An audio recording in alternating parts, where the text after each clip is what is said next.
മനുഷ്യൻ ആദ്യമായി കൂട്ടമായി ജീവിക്കുവാൻ തുടങ്ങിയ കാലം മുതൽക്കേ അധികാരത്തിനും വിഭവങ്ങൾക്കുമായി സംഘർഷങ്ങൾ ആരംഭിച്ചിരുന്നു.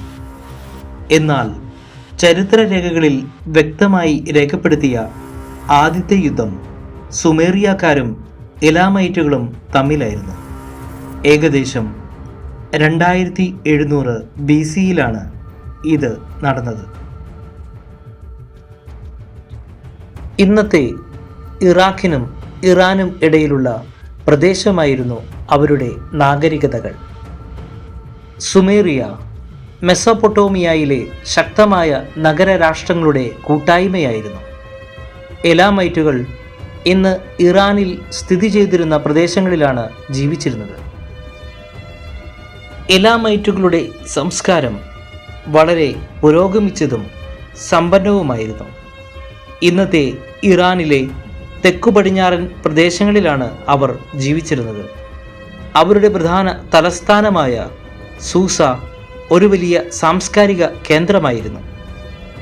സമൂഹത്തിൽ സ്ത്രീകൾക്ക് വലിയ പ്രാധാന്യമുണ്ടായിരുന്നു.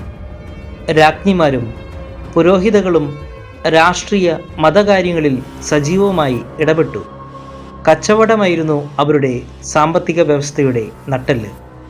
മെസോപ്പൊട്ടോമിയ, ഇറാനിയൻ പീഠഭൂമി, സിന്ധു നദീതടം എന്നിവയെ ബന്ധിപ്പിക്കുന്ന ഒരു പ്രധാന പാതയിലായിരുന്നു ഇവരുടെ സ്ഥാനം. അതുപോലെ മികച്ച കരകൗശല വിദഗ്ധരായിരുന്നു അവർ. ലോഹവേലകളിലും മൺപാത്ര നിർമ്മാണത്തിലും അതീവ നൈപുണ്യം കാട്ടിയിരുന്നു. വിചിത്രമായ രൂപങ്ങളുടെയും മൃഗങ്ങളുടെയും ചിത്രങ്ങൾ അവർ നിർമ്മിച്ചിരുന്ന മുദ്രകളിൽ കാണാമായിരുന്നു. സുമേറിയൻ വംശം മനുഷ്യചരിത്രത്തിലെ ആദ്യത്തെ വലിയ നാഗരികതകളിൽ ഒന്നാണ്.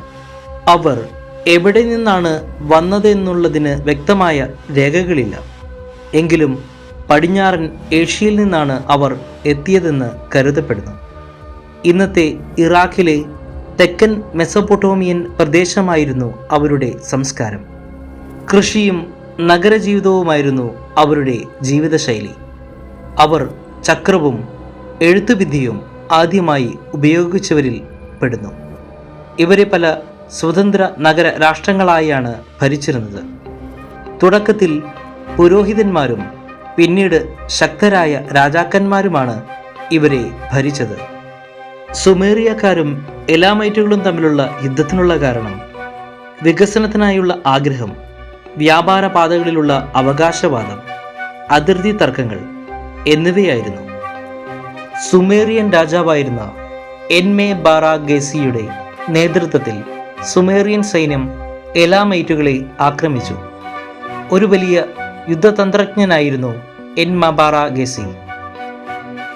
എലാമൈറ്റുകളെ തോൽപ്പിക്കുകയും അവരുടെ ആയുധങ്ങൾ പിടിച്ചെടുക്കുകയും ചെയ്തു. ഈ യുദ്ധവിജയം സുമേറിയൻ സാമ്രാജ്യത്തിൻ്റെ ആധിപത്യം ഉറപ്പിച്ചു. സൈനിക നീക്കങ്ങളിലും ആയുധ നിർമ്മാണത്തിലും ഈ യുദ്ധത്തിന് ശേഷം വലിയ മാറ്റങ്ങളുണ്ടായി. വെങ്കല, ഇരുമ്പ് ആയുധങ്ങളുടെ ഉപയോഗം ഇവിടെ നിന്നാണ് ആരംഭിച്ചത്. യുദ്ധാനന്തരം എലാമൈറ്റുകൾ പൂർണ്ണമായി നശിച്ചുപോയില്ല. അവരുടെ സംസ്കാരം തുടർന്നു നിലനിൽക്കുകയും പിന്നീട് ശക്തമായ ഒരു സാമ്രാജ്യമായി വളരുകയും ചെയ്തു. കാലക്രമേണ അവർ പേർഷ്യൻ സാമ്രാജ്യത്തിൻ്റെ ഭാഗമായി തീർന്നു. ഈ യുദ്ധത്തിൽ എലാമൈറ്റുകളെ നയിച്ച രാജാവിൻ്റെ പേര് വ്യക്തമായി രേഖപ്പെടുത്തിയിട്ടില്ല. എങ്കിലും സുമേറിയൻ രാജാവായ എൻമെബാറാഗേസിയുടെ നേതൃത്വത്തിൽ സുമേറിയക്കാർ ജയിച്ചു എന്നതാണ് ചരിത്രം. മനുഷ്യ ചരിത്രത്തിലെ രേഖപ്പെടുത്തിയിട്ടുള്ള ആദ്യത്തെ യുദ്ധം സുമേറിയൻകാരും എലാമൈറ്റുകളും തമ്മിലുള്ള ഈ യുദ്ധമാണ്.